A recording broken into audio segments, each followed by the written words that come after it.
નમસ્કાર દર્શક મિત્રો, તાપી જિલ્લાની સૌથી વધુ લોકચાહના મેળવતી સમયક્રાંતિ ન્યૂઝ બુલેટિનમાં વિગતવાર સમાચારો નિહાળો। વ્યારા તાલુકાના પાનવાડી નજીક દેવ બિરસા સેના દ્વારા ધારાસભ્યના પુતળાનું દહન કરતા અટકાયત કરવામાં આવી।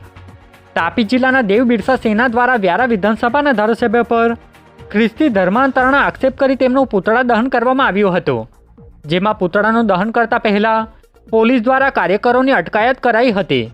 જે અંગે અરવિંદ વસાવા દ્વારા માહિતી અપાઈ હતી, જે માહિતી મંગળવારના રોજ 3 કલાકે મળી હતી। મોહન કોકડે ખ્રિસ્તી છે અને આદિવાસીઓને ધર્માંતરિત કરવાનું કામ કરે છે।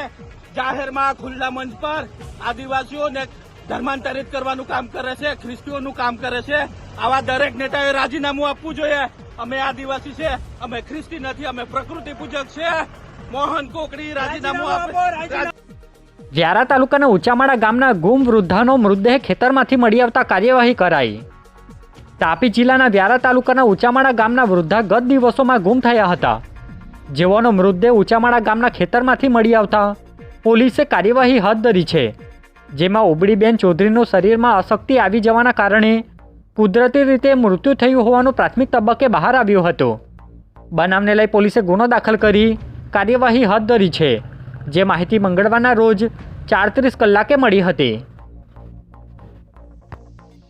તાપી જિલ્લા એલસીબી દ્વારા પન્યારી ગામેથી શંકાસ્પદ ઇલેક્ટ્રિક તાર તેમજ વાયરો સાથે એક ઇસમને ઝડપી લીધો।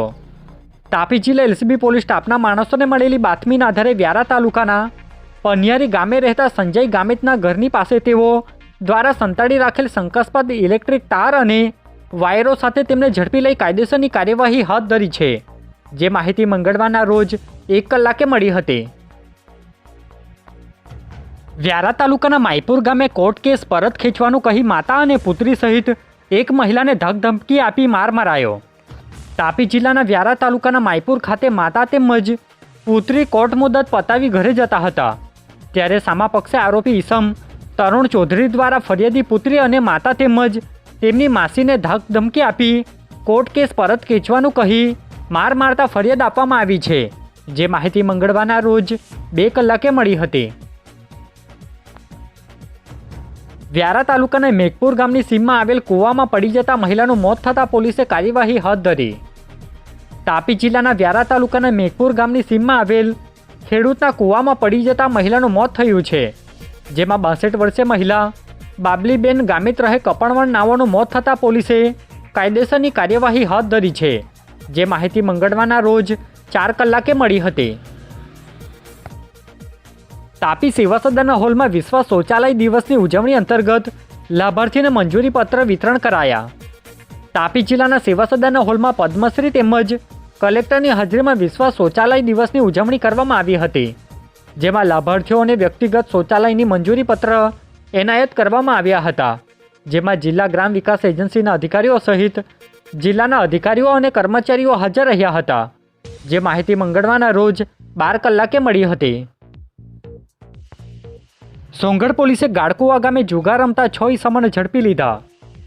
તાપી જિલ્લાના સોંગઢ પોલીસ સ્ટાફના માણસોને મળેલી બાતમીના આધારે ગાળકુવા ગામના નિશાળ ફળિયામાં વાંસના ઝાડ નીચે પાના પત્તાનો જુગાર રમતા 6 ઈસમો નરેન્દ્ર ચૌધરી, ભીમસિંહ ચૌધરી, ગમન ચૌધરી, ચંદ્રસિંહ ચૌધરી, ગણેશ ગામિત અને ઈશ્વર ચૌધરી નાઓને પોલીસે ઝડપી લઈ મુદ્દામાલ કબજે લઈ કાર્યવાહી હાથ ધરી છે, જે માહિતી મંગળવારના રોજ 3 કલાકે મળી હતી। વ્યારા તાલુકાના પાનવાડી ગામે નહેરમાંથી અજાણ્યા પુરુષની લાશ મળી આવી।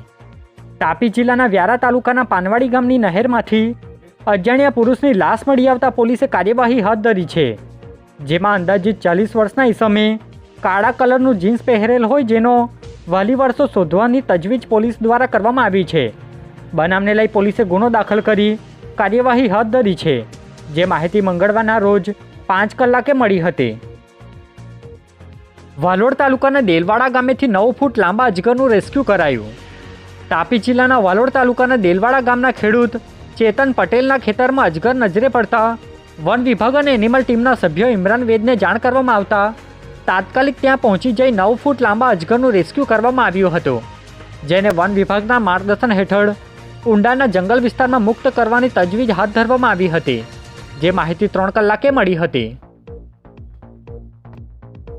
આજે બુલેટિનમાં બસ આટલું જ અને સમય ક્રાંતિ ન્યૂઝ ચેનલને લાઇક શેર કોમેન્ટ્સ અને સબસ્ક્રાઇબ અવશ્ય કરી લેશો, જેથી કરી તમને તાપી જિલ્લાના સમાચારોની અપડેટ મળતી રહે અને મને રજા આપશો.